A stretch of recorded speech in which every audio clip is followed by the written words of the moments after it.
Coucou. Ok, il faut vraiment que j'arrête de faire des grimaces. Attends, je veux faire une entrée phénoménale. Ça, c'est la chaise qui est comme ça. Et moi, je vais faire genre comme ça.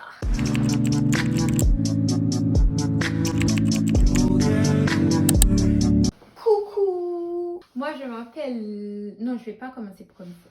Coucou, j'espère que tu vas bien. Moi, je vais bien. Si tu tombes par ici, ben, bienvenue. On va commencer par une petite présentation parce que peut-être que tu ne me connais pas. Du coup, tu vas te dire, mais qu'est-ce qu'elle me raconte? Je suis Lynn, j'ai 22 ans. Je suis haïtienne. Du coup, voilà.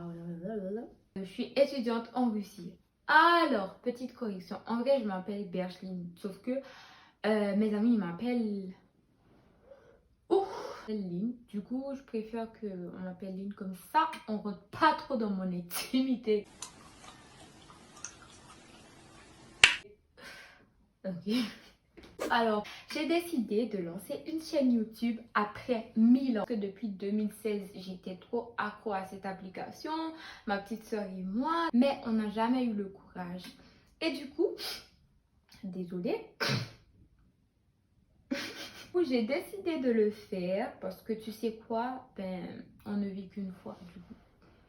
Je me suis dit que puisque je suis quelqu'un qui aime bien parler et que j'ai tout le temps voulu faire YouTube, du coup, ça marche. Je me lance finalement. No, my bad, I'm sorry. Du coup, je me suis dit que voilà, tu sais quoi, la plus grande échec dans la vie, c'est de ne pas avoir essayé. Alors, j'essaye, même si ça va pas donner quelque chose tout de suite, ben c'est pas grave parce que de toute façon j'aime bien faire ça. Même si j'aurai 2 vues après ma vidéo, c'est pas grave. Si ça t'intéresse, continue à regarder, ça me fera un grand plaisir. Comment je suis atterrie en Russie? Quand j'étais en terminale, il y a un monsieur qui est sorti de nulle part. Peut-être qu'il rentre dans notre classe de terminale et il nous parle des études en Russie. Et moi, je me suis dit, pourquoi pas? Et là, arrivé à la maison, j'en ai parlé à mes parents.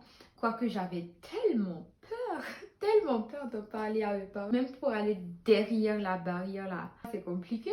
Alors, pour aller étudier en Russie, ce serait encore pire.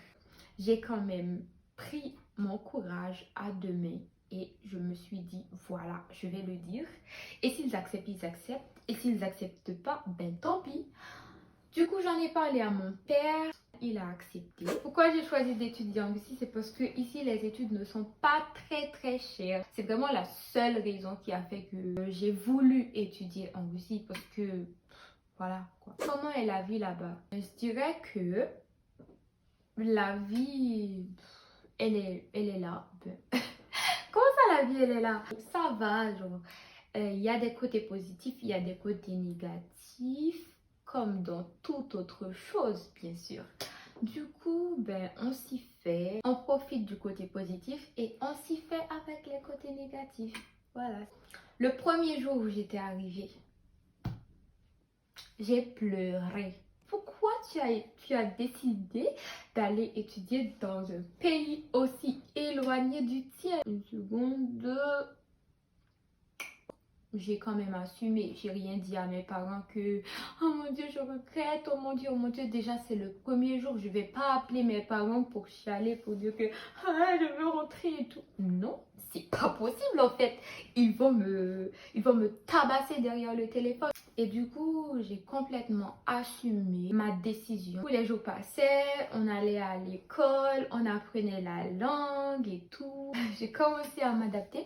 Faut savoir que moi, je savais pas cuisiner. J'ai pas honte de le dire. Quand j'étais au pays, je savais pas cuisiner. Et c'est pas la faute de mes parents parce que je sais qu'on accuse toujours les parents. Genre, quand l'enfant ne sait pas faire quelque chose, ah, c'est à cause de ses parents. Non, c'est pas à cause de mes parents, c'est à cause de moi. Parce que j'ai pas eu la volonté de le faire parce que flemme, je voulais carrément pas cuisiner. Ouais. Et là, du coup, j'ai regretté quand je suis arrivée ici. C'est pour ça que si tu es encore chez tes parents et que tu ne sais pas cuisiner, demande à ta mère de t'apprendre à cuisiner tout de suite parce que tu vas le regretter quand tu seras genre, je sais pas, seule. Alors, comment j'ai appris à cuisiner? J'appelais ma mère, je lui disais, allô maman, tu peux me dire comment je dois faire le riz avec les haricots. Qu'est-ce que je mets d'abord, qu'est-ce que je mets après? Donc quand je cuisinais quelque chose, je me suis dit, ça ressemble pas du tout à ce que ma mère cuisinait et tout. Genre. Bref, c'est comme ça que je regardais, est-ce que la nourriture est bonne? Si ça ressemble à ce que ma mère avait l'habitude de cuisiner, c'est que c'est bien. Et si ça ressemble pas, c'est que j'ai mal fait quoi. J'ai appris à faire des choses de par moi-même. Il fallait que je grandisse et que j'apprends à gérer tous mes affaires, que ce soit mon quotidien, mes études, tout ça. Du coup, ça m'a vraiment permis de grandir. Comparé à la personne que j'étais avant d'arriver en Russie, j'ai beaucoup pris en maturité. J'ai une seconde, je vérifie est-ce que ça marche parce que moi je ne veux pas être en train de parler comme ça et que ça ne filme pas.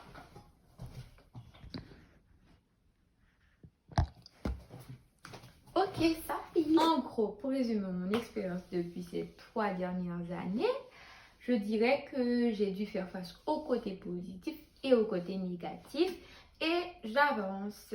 Il y a le soutien de mes parents, que ce soit financièrement ou moralement, et ça je suis très reconnaissante pour tout ça. Bref, je sens que j'ai beaucoup trop parlé, je suis fatiguée, je suis épuisée. Je suis épuisée, j'ai faim. C'est la fin de cette vidéo. J'espère vraiment que ça t'a plu de me regarder blablater. C'est un verbe que je viens d'inventer. Et si ça te plaît... Bref.